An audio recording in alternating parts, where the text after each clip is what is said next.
Well, some recent high-profile events in Europe indicate, and some have said this, that Islam in some of its forms could be hazardous to people's health. But in Australia, it is Muslims who are declaring they're the ones who need safe spaces.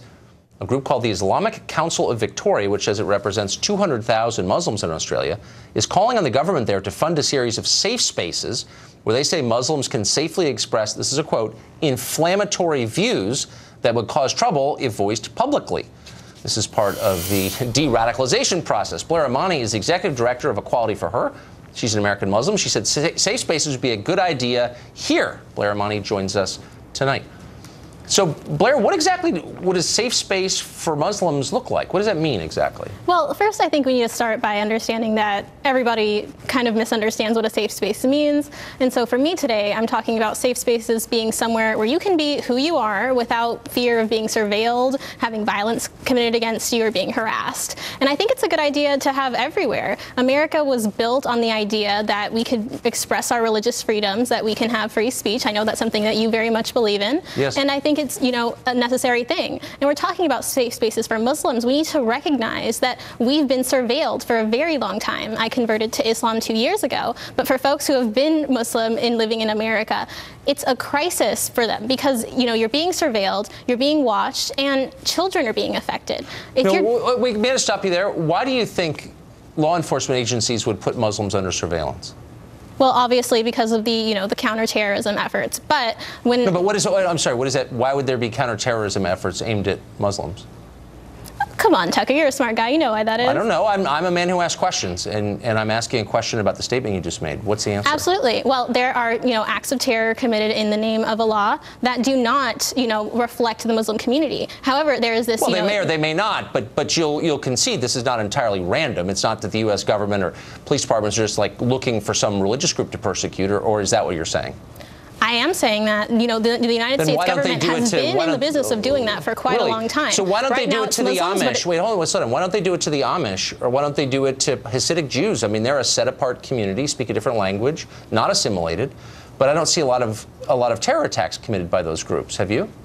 It's not profitable right now to be, speaking against these other groups. Right now, it's very profitable to be speaking against Muslims because it's, feeding into this wartime efforts.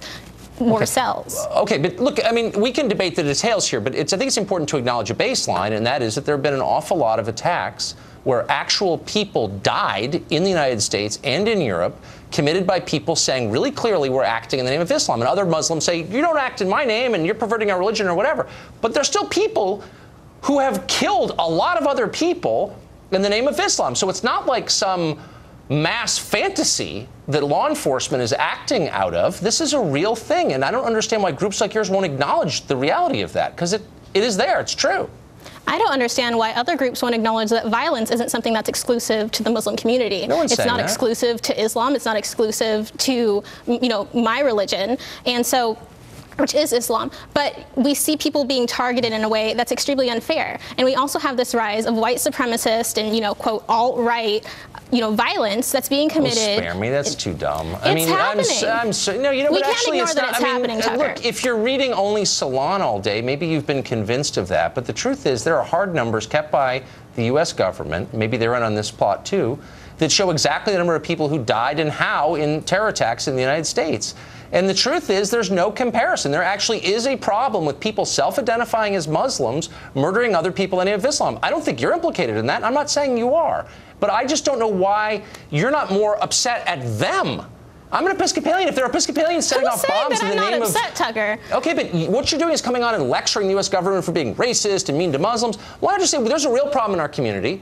We're trying to do something about it, but maybe they should stop surveilling us so much. That would be a fair thing to say, but instead it's it's always the fault of the larger society, and that just, that's just silly. Fair. You see what I mean? Well, Fair? I think, it's ridiculous that the idea that we can't have those safe spaces, like we were saying, is something that's out of the question. The truth is that Muslims are being targeted in ways, and truly there are other communities that need safe spaces, which includes the LGBTQ community, the Black community. Okay. There needs to be spaces where people are I'm not sure you're here from to being speak harassed. on their behalf too, but I feel like I'm harassed a lot online. Whatever. I mean, I guess we're all victims here. But here's the question: what would Muslims say in safe spaces that they wouldn't say in public, do you think? Well, I don't speak for all Muslims, and I actually am a black queer woman in addition to being a Muslim. So from my own experience, when I go to the airport and I go to untangle, a pair of headphones and I get, visited by somebody from TSA, it's that type of thing. We have to look at the fact that it's not necessarily inflammatory things, it's the perception. In the safe space? No, this is a sincere question, though. You're asking for someone, not you, I guess, to pay for a safe space where people can say whatever they want. And I want examples of the kind of things that Muslims believe they could only say in a so-called safe space and could not say, for example, on this show or on a street corner. Like, what kinds of things would they be saying in these safe spaces? I don't think it's necessarily something that they can't say elsewhere, but it's, spaces have internal community dialogues to be able to hash things out, to be able to have these complicated discussions. And something else that, I really want to be out in the forefront that the Islamic Council of Victoria has also done in collaboration with the Board of Imams is speaking out against violence against women. These type of, internal community dialogues, acknowledging that there's an issue of violence against women and that, there needs to be more. In the Muslim community, there's a problem with violence against women? In all communities, there is an issue of violence against women. Have you noticed that all identity politics kind of converges in the end? So it's not just about Muslims, it's about the LGBT community, it's about black lives. It's like, at some point... Well, some of us, like myself, exist in all of those communities. It's not identity politics when it's your life. But do you also, okay. But don't you also think that primarily you're an American? Aren't we all first and foremost Americans? I'm black first. End of conversation. Thanks, Blair. The Center for Medical Progress.